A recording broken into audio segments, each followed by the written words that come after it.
It was a hot summer's night. I was trying to sleep, I really was. After all, I had an appointment with my plastic surgeon in a few hours, but the old, near-broken couch I was lying on and the hot air bursting in didn't really do their part. I had argued with my wife about the AC needing to be repaired, but that night was a whole different story. It went from arguing to yelling, and then to sheer chaos.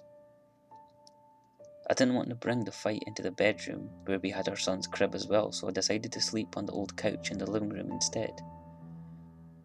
I knew that this would also give the chance to my wife to have our bed to her own for once.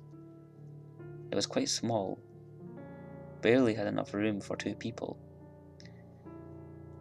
I would make her some breakfast before I left in the morning. French toast and fresh orange juice, her favourites. It would be like nothing ever happened. It was past 3 in the morning. After several failed attempts, I knew I wouldn't be able to sleep.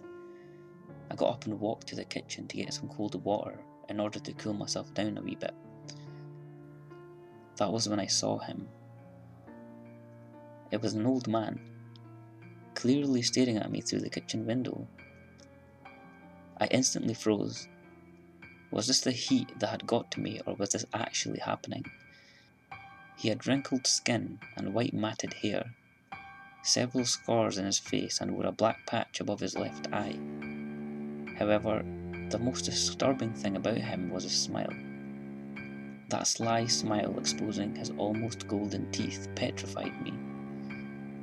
I immediately grabbed my cell phone, which was on the counter next to me, and started to dial 999. He kept on watching. The same ugly, schizophrenic smile never left his face. I still find it particularly weird that I couldn't connect to my network. I was dialing 999. This is the only number that's always supposed to work.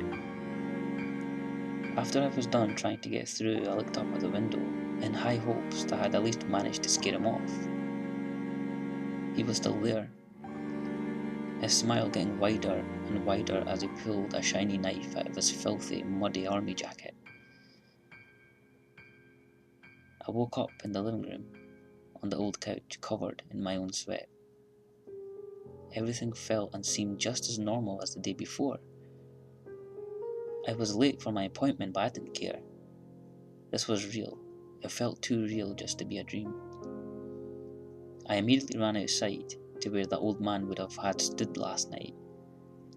There was no footprints on the ground or any sign of anyone having been there. I assumed that the vivid and lucid dreams and visions I had as a child had just marked their wild return to my life. I laughed as I walked outside.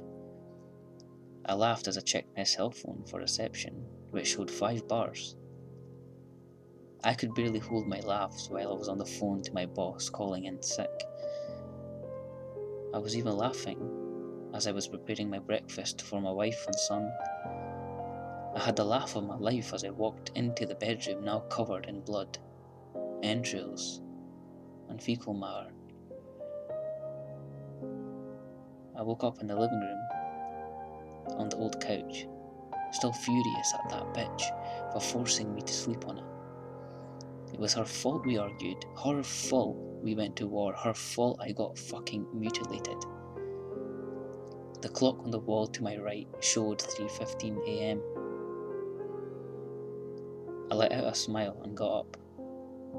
After I got dressed and finally found my old combat knife, I walked to the kitchen to get some water.